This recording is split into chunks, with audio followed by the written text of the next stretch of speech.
Hello viewers, நான் உங்கள் திருநெல்வேலி அம்மா சமையல். இன்றைக்கி என்ன பார்க்க போகிறோன்னா, ஒரு உளுந்த வடை ரெசிபி தான் பார்க்க போகிறோம். சத்தத்தை கேட்டிங்களா? வெளியே நல்ல கிறிஸ்பியாகவும் உள்ள பஞ்சு போலவும் ஒரு சொட்டு எண்ணெய் கூட குடிக்காமல் சூப்பரான ஹோட்டல் ஸ்டைல் உளுந்து வடை தான் இன்றைக்கி நம்ம சேனலில் பார்க்க போகிறோம். நிறைய பேருக்கு கிரைண்டரில் மாவு அரைக்கும் போது தண்ணி அதிகமாகிடும், இல்லைன்னா வடை எண்ணெய் குடிக்கும். ஆனால் இன்றைக்கி கிரைண்டரில் மாவு அரைக்கிறதுலேருந்து வடை சுட்டு எடுக்கிற வரைக்கும் சின்ன சின்ன ரகசியங்களோட பக்குவமாக எப்படி செய்கிறதுன்னு பார்க்க போகிறோம். வீடியோவை ஸ்கிப் பண்ணாமல் முழுசாக பாருங்கள். இப்போ தான் நம்ம சேனலில் ஃபஸ்ட் டைம் பார்க்குறீங்கன்னா மறக்காமல் சப்ஸ்கிரைப் பண்ணிவிடுங்க. வாங்க வீடியோக்குள்ளே போகலாம். இனி வரும் அடுத்த தலைமுறையினருக்காவது கலப்படம் இல்லாத உணவுப் பொருட்கள் கிடைக்க வேண்டுமென இறைவனை பிரார்த்திக்கிறேன். வாழ்க வளமுடன்.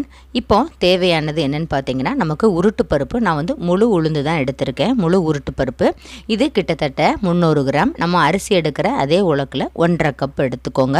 இதை என்ன பண்ணுங்கள், 4 தடவை நல்லா களைஞ்சி எடுத்துருங்க. அழுக்கு நிறைய இருக்கும். களைஞ்சி எடுத்துட்டு நல்ல தண்ணி சேர்த்து ஒரு 1.5 மணி நேரம் கண்டிப்பாக ஊற வைக்கணும். அதுக்கும் கீழே நீங்கள் ஊற வச்சிங்கன்னா சரியாக ஊறாது. அந்த உருட்டு பருப்பானது உபரி கிடைக்காது. உளுந்த வடை கொஞ்சம் கம்மியாக இருக்கும். மேலும் அது கசந்து இருக்கிற மாதிரி இருக்கும். அதனால் கண்டிப்பாக 1.5 மணி நேரம் ஊறணும். அதுக்கப்புறம் என்ன பண்ணுங்கள், இதை நல்ல தண்ணியில் இன்னொரு தடவை களைஞ்சி எடுத்துட்டு இப்போ நம்ம கிரைண்டரில் போட போகிறோம். கிரைண்டரில் சேர்க்கும் போது தண்ணி முதல்ல சேர்த்துடாதீங்க. ஃபஸ்ட்டு வெறுமனை அந்த உளுந்தம்பருப்பை போட்டு கொஞ்சம் நல்லா ஓட விடுங்க. இதே போல் கொஞ்சம் கொஞ்சமாக போடுங்க. மொத்தமாக தூக்கி போடாமல் கொஞ்சம் கொஞ்சமாக அரைய அந்த உளுந்தம்பருப்பை இதில் போடுங்க. இதுதான் ஃபஸ்ட்டு டிப்ஸு. தண்ணி சேர்த்துடக்கூடாது. ஓரளவுக்கு ஒரு 30லேருந்து 40 செகண்ட் அரைஞ்சதுக்கப்புறம் இதே போல் ஒரு விஸ்க் இருந்தால் இதே போல் அதை நல்லா தள்ளி விட்டுட்டே இருங்க. இதுக்கு எவ்வளோ தேவைன்னு பார்த்தீங்கன்னா, தண்ணீர் 200லேருந்து 220 மில்லி வரைக்கும் எனக்கு தேவைப்பட்டுச்சு. ஒவ்வொரு உருட்டு பருப்பை பொறுத்து தண்ணி மாறுபடும். நீங்கள் மொத்தமாக சேர்த்துடக்கூடாது. இப்போ பார்த்துக்கோங்க, நான் அந்த தண்ணியை ஒரு டம்ளரில் எடுத்துட்டு கொஞ்சம் கொஞ்சமாக தான் கையில் எடுத்து தெளித்து நான் இப்போ அரைக்கிறேன். ஏன்னு கேட்டிங்கன்னா, நம்ம மொத்தமாக டக்குன்னு ஊற்றிட்டிங்கன்னா மறுபடியும் இதே போல் சிக்கும், சரியாக அரைப்படாது. அப்புறம் தண்ணி நிறைய ஊற்ற வேண்டிய நிலைமை ஆயிரும். அந்த மாவு கொஞ்சம் நெகத்தியமாக ஆயிட்டாலும் உங்களுக்கு உளுந்த வடை சரியாக வராது, எண்ணெய் அதிகமாக குடிக்கும். இதுதான் மெயின் டிப்ஸு. நான் கிட்டத்தட்ட இது எவ்வளோ நேரம் அரைப்பட்டுச்சுன்னு கேட்டிங்கன்னா, எனக்கு ஒரு 35லேருந்து 45 நிமிஷம் வரைக்கும் எனக்கு இது அரையிறதுக்கு நேரம் ஆச்சு. அதே போல் நீங்கள் என்ன பண்ணுங்கள், பிகினஸாக இருந்தால் கொஞ்சமாக மட்டும் ஊற வச்சு ட்ரை பண்ணி பாருங்கள். ஒரு உலக்கு, அதாவது 200 கிராம் மட்டும் போட்டு உருட்டு பருப்பை நீங்கள் அரைச்சி இதே மாதிரி உளுந்த வடை சுட்டு பாருங்கள். பிகினஸாக இருக்கிறவங்க. நான் பார்த்தீங்கன்னா இன்றைக்கி 300 கிராம் போட்டிருக்கேன். அந்த அளவுக்கு தான் இதில் அரைக்க முடியும் நமக்கு இந்த கிரைண்டரில். அதுக்கு மேலே போட்டிங்கன்னா அரையாது. இப்போ பார்த்தீங்கன்னா நான் கொஞ்சம் கொஞ்சமாக எப்படி தண்ணியை தெளித்து அரைக்கிறேன் பாருங்கள். இதே போல் ட்ரை பண்ணி பாருங்கள். கொஞ்சம் பொறுமை தான் முக்கியம். என்னென்னா, அந்த உளுந்த வடை நல்ல கிறிஸ்பியாகவும் அதே சமயத்தில் உள்ள எண்ணெய் குடிக்காமல் இருக்கணும்னா இப்படி அரைச்சா தான் உங்களுக்கு அது சூப்பராக வரும். இன்னும் பார்த்தீங்கன்னா ஓரளவுக்கு நல்லா அரைஞ்சி முடிஞ்சிட்டு இன்னும் கொஞ்சம் மட்டும்தான் அரையணும். தண்ணி கூடிட்டுன்னு வச்சுக்கோங்களேன், நம்ம உளுந்த வடையை எண்ணெயில் தட்டி போடும் போது ரொம்ப சங்கடமாக இருக்கும் பாருங்கள், சரியாக வராது.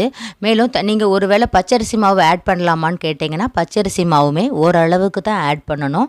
அதுக்கு மேலே நீங்கள் சேர்க்கும் பொழுது அந்த உளுந்த வடை என்ன ஆகும்னா டேஸ்ட்டில் கசந்து போயிடும். அதனால தான் சொல்கிறேன், அரைக்கும் போதே கொஞ்சம் கவனமாக பார்த்து பொறுமையாக தண்ணி தெளித்து இதே போல் அரைச்சிக்கோங்க.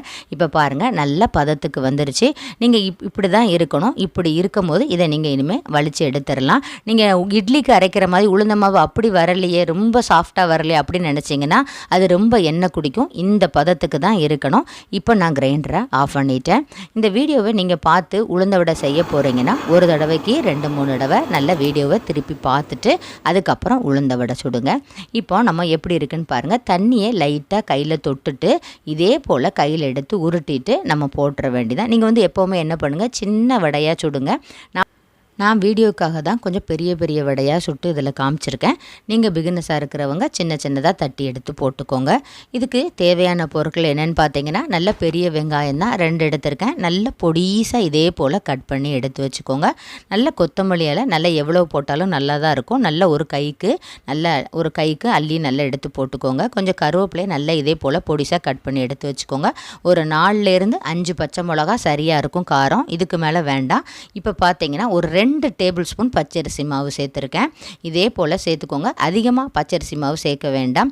இதுக்கு தேவையான உப்பு பார்த்திங்கன்னா 1 டீஸ்பூன் தான் சேர்த்துருக்கேன். என்றைக்குமே உப்பு கம்மியாகவே சேருங்க. உளுந்த வடைக்கு உப்பு அதிகம் எடுக்காது. அதனால் உப்பு கூடிட்டால் ஒன்றுமே செய்ய முடியாது. உப்பு குறைஞ்சா கூட நம்ம தேவைக்கு சேர்த்துக்கலாம். இப்போ உப்பு சேர்த்தாச்சு. இப்போ வெங்காயத்தையும் சேர்த்துட்டு கருவேப்பிலை, அதுக்கப்புறம் பார்த்திங்கன்னா பச்சை மிளகா, அந்த கொத்தமல்லி இலை. இதில் நான் என்னென்னு பார்த்தீங்கன்னா மிளகு ஜீரகம் இது எதுவுமே சேர்க்கலை. உங்களுக்கு விருப்பம் இருந்தால் நீங்கள் மிளகு ஜீரகம் சேர்த்துக்கலாம். இல்லை வெங்காயமே வேண்டான்னா கூட நீங்கள் மிளகை 1-2 தட்டி போட்டு ஜீரகத்தையும் 1-2 கசக்கி போட்டுட்டு அதோடு சேர்த்து வடை சுட்டு எடுத்துக்கலாம். இப்போ பார்த்தீங்கன்னா எல்லாத்தையும் கலந்தாச்சு. காயப்பொடி எவ்வளோன்னு பார்த்தீங்கன்னா ஒரு 1/2 டீஸ்பூன் சேர்த்துக்கோங்க. சேர்த்துட்டு நல்ல மாவை என்ன பண்ணுங்கள், ஒன்று போல் மெதுவாக இதே போல் நல்லா பிசைஞ்சு எடுத்துக்கோங்க. இப்படி நம்ம மாவு அரைச்சி வைக்கும் பொழுது மறுநாள் கூட நம்ம ஃப்ரிட்ஜில் எடுத்து வச்சுட்டு கூட நம்ம உளுந்த வடை அழகாக சுடலாம் பாருங்கள். இப்போ பார்க்கும்போது உங்களுக்கு கட்டியாக இருக்கிற மாதிரி தான் தெரியும். என்றைக்குமே உளுந்த மாவு பார்த்திங்கன்னா நேரம் ஆக ஆக ரொம்ப தண்ணி விட்ட மாதிரி ஆயிரும். அதனால தான் அரைக்கும் போதே கொஞ்சம் நம்ம பார்த்து கவனமாக அரைக்கும் பொழுது உங்களுக்கு உளுந்த வடை நம்ம எண்ணெயில் தட்டி போடும் பொழுது உங்களுக்கு ஈஸியாக இருக்கும் பாருங்கள். ரொம்ப சிம்பிளான முறையில் உங்களுக்கு ஈஸியாக சொல்லி கொடுத்துருக்கேன். இப்போ அவ்வளோதான். மாவை ஒன்று போல் நம்ம இதே போல் விரவி எடுத்துக்கோங்க. ரொம்பையும் போட்டு அழுத்தமாக போட்டு விரவ வேண்டாம், ஓரளவுக்கு நல்ல விரவி எடுத்துக்கோங்க. இப்போ ஒரு ஓரமாக மட்டும்தான் நம்ம மாவை என்றைக்குமே எடுத்து உளுந்த வடை சுடணும் பாருங்கள். ஓரத்தில் இருந்தே எடுக்கணும். அதே போல் ஒரு பாத்திரத்தில் தண்ணி வச்சுக்கிடணும் பக்கத்தில். அது லைட்டாக தொட்டுட்டு ஒவ்வொரு வடைக்கும் நம்ம அந்த பாத்திரத்தில் தண்ணியை கையை முக்கிட்டு அதுக்கப்புறம் தான் அந்த உளுந்த மாவை எடுத்து நல்லா உருட்டி இதே போல் தட்டி உளுந்த வடையை சுடணும். எண்ணெய் எப்படி காய்ச்சலில் இருக்கணும்னு பார்த்தீங்கன்னா நல்ல ஹை ஹீட்டில் தான் இருக்கணும். என்றைக்குமே வடை சுடும் பொழுது நமக்கு எண்ணெய் நல்ல ஹை ஹீட்டில் இருக்கணும், ஹை ஃப்ளேமில் வச்சுக்கணும். எண்ணெய் நல்லா காஞ்சதுக்கப்புறம் இதே போல் உருட்டி அப்படியே நம்ம அந்த எண்ணெயில் அந்த உளுந்த மாவை விடும் பொழுது எண்ணெய் அழகாக ரிலீஸ் ஆகுது பாருங்கள். அந்த பதம் தான் முக்கியம். இப்போ காமிக்கிறேன் பாருங்கள். இதே போல் உருட்டி நம்ம எண்ணெயில் கொஞ்சம் கொஞ்சமாக சேர்த்துற வேண்டியதான். பிகினஸை பொறுத்த வரைக்கும் ரெண்டு வடையாக சுட்டு பாருங்கள். கொஞ்சம் எண்ணெயை சின்ன பாத்திரமாக வச்சுட்டு நல்ல அடி கனமான சின்ன இருப்பு சட்டி மாதிரி வச்சு அதில் சுட்டு எடுங்க. இப்போ காமிக்கிறேன் பாருங்கள். இதே போல் நீங்கள் சுட்டு எடுத்தீங்கன்னா ஒரு சூப்பரான ஒரு உளுந்த வடை ரெடி ஆயிரும் பாருங்கள். ஃப்ளேம் கொஞ்சம் கம்மியாக இருந்தால் கூட வடை என்ன ஆகும்னா உளுந்த வடை எண்ணெய் அதிகமாக குடிச்சிரும். இன்னொன்று மொதல் ஷிஃப்ட்டு நம்ம உளுந்த வடை சுடும் பொழுது என்ன பண்ணுங்கள், கொஞ்சம் கூட நேரம் நல்லா வேக விட்டு எடுத்துக்கோங்க. நல்ல பொன்னிறமாக நல்லா வரணும் பாருங்கள். என்னென்னா ஃபஸ்ட் டைம் நம்ம சுடும் பொழுது அது சரியாக வெந்து வராத மாதிரியே இருக்கும். அதனால் திருப்பி போட்டு நல்லா வெந்து வந்ததுக்கப்புறம் நல்ல பொன்னிறமாக ஆனதுக்கப்புறம் எடுத்தால் போதும். அதே முறுக்கும் அப்படி தான். நம்ம முறுக்கு சுடும் போது எந்த ஒரு பலகாரம் சுடும் போதும் நம்ம சுட்டு எடுக்கும் போது முதல் டைம் அது அந்த எண்ணெய் சரியான முறையில் பதம் இருக்காது. அதுக்கப்புறம் 2வது 3வது சுடும் பொழுது நார்மல் பதத்துக்கு அது வந்துடும். புதுசாக வடை சுடுறீங்க அப்படின்னா உங்களுக்கு ஒரு சின்ன டிப்ஸு. இப்போ எண்ணெயில் ஒவ்வொரு வடையாக நல்லா சேர்த்துட்டு வரீங்க. அது என்ன பண்ணுங்கள், அந்த சேர்க்குற வடை கொஞ்சம் குயிக்காக நிறம் மாறும் பாருங்கள். நம்ம இப்போ 5 வடை போடுதோம் எண்ணெயில் அப்படின்னா அந்த போடுற வடை நல்ல நிறம் மாறி இருக்கும். அதை என்ன பண்ணுங்கள், கணக்கு பண்ணிவிட்டு ஒவ்வொரு வடையாக நல்லா திருப்பி விட்டு நல்ல பொன் நிறமாக ஆனதுக்கப்புறம் வடையை நீங்கள் எடுத்தால் போதும். எண்ணெயிலேருந்து வெளியே ஹை ஹீட்டில் வச்சுக்கோங்க. அதே சமயத்தில் வெளியே கொஞ்சம் சில சமயங்களில் நிறம் நல்லா மாறி இருக்கும், ஆனால் உள்ளே வேகாத மாதிரி இருக்கும். அதனால் என்ன பண்ணுங்கள், நல்லா வெந்ததுக்கப்புறம் எடுங்க. இந்த சவுண்டை உங்களுக்கு கேட்கும் போதே தெரியும் எவ்வளோ அழகாக இருக்குது இந்த உளுந்த வடை. நல்ல கிறிஸ்பியாகவும் உள்ளே பார்த்திங்கன்னா சுத்தமாக எண்ணெய் குடிச்சிருக்காது பாருங்கள். இந்த வீடியோ உங்களுக்கு பிடிச்சிருக்குன்னு நினைக்கிறேன். அப்படி பிடிச்சிருந்தா உங்கள் ஃப்ரெண்ட்ஸ்க்கெல்லாம் ஷேர் பண்ணி விடுங்க. அதே சமயத்தில் சப்ஸ்கிரைப் பண்ணி வச்சுக்கோங்க. கீழே இருக்க நோட்டிஃபிகேஷன் பெல்லை ஆன் பண்ணி வைக்கும் பொழுது நான் அடுத்தடுத்து போடுற வீடியோக்கள் உங்களுக்கு நோட்டிஃபிகேஷனாக சேரும். வாழ்க வளமுடன்.